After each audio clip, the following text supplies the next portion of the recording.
Bertemu kembali, Persekutuan Majikan-Majikan Malaysia MAF menggesa kerajaan mencari pakar dan sumber tempatan bagi menangani isu bekalan serta keberkesanan vaksin jangka panjang melalui penubuhan Pusat Penyelidikan Vaksin Nasional.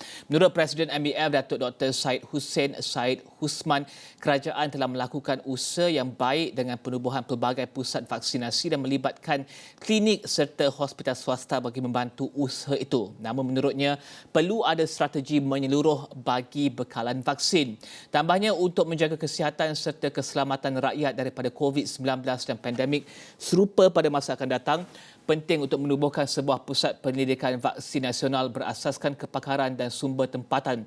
Hussein berkata Malaysia perlu menubuhkan pusat penyelidikan vaksin khusus untuk melihat prospek jangka panjang dalam menghasilkan vaksin Malaysia sendiri. Dan bermula hari ini, Bangkok akan melonggarkan sekatan COVID-19 sementara Pulau Peranginan Phuket bakal menyambut kedatangan pelawat asing yang sudah divaksin dari negara berisiko rendah mulai 1 Julai.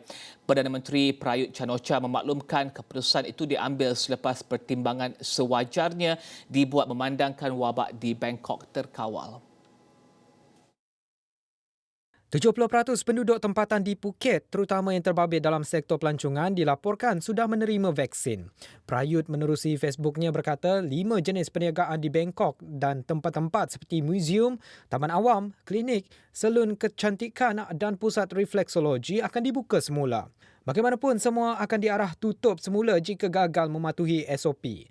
Sementara itu, di bawah program Phuket Sandbox, pelancong asing yang sudah divaksin tidak perlu kuarantin wajib selama 14 hari tetapi perlu berada di pulau itu selama 14 hari sebelum melakukan perjalanan ke wilayah lain. Phuket Sandbox berfungsi sebagai model untuk destinasi pelancongan di wilayah lain termasuk Chiang Mai, Chonburi, Pattaya, Krabi, Panga dan Surat Thani, Koh Samui yang dijangka dibuka bermula Oktober. Bagaimanapun, pelan itu perlu mendapat kelulusan Pusat Pentadbiran Situasi COVID-19 CCSA dan Kabinet terlebih dahulu yang masing-masing akan bermesyuarat pada 18 dan 22 Jun. Dalam pada itu, sejak 24 jam lalu, Thailand mencatatkan 2,804 kes baru COVID-19 termasuk 924 di Bangkok dan 18 kematian. Setakat ini, Thailand mencatatkan sejumlah 195,909 kes dan 1,449 kematian. Seterusnya, syarikat penerbangan Jepun ANA memulakan program vaksinasi juruterbang dan kru kabin mereka di lapangan terbang Haneda pada Ahad seramai 50 kaki tangan yang bertugas dalam penerbangan antarabangsa disuntik dengan vaksin Moderna. Syarikat berkenaan menyasarkan meningkatkan vaksinasi sehingga 300 suntikan setiap hari.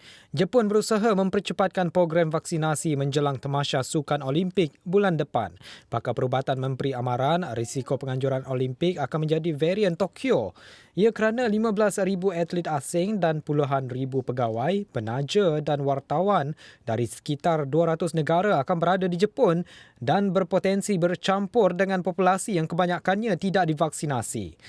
Naib Presiden Kanan ANA Juicy Hirasawa memaklumkan syarikat itu berusaha untuk bekerjasama sebanyak mungkin dalam usaha membantu atlet mengelak dan membendung jangkitan di lapangan terbang dan juga penerbangan.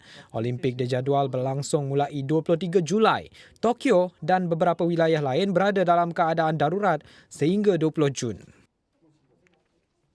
Dan sekian sekian niaga awal ini, ikuti bagaimana segelintir masyarakat mendepani cabaran kehidupan dalam diary lockdown di halaman mikro interaktif di astroawani.com sekarang, dan segala maklumat lain dalam astroawani.com juga aplikasi Astro Awani.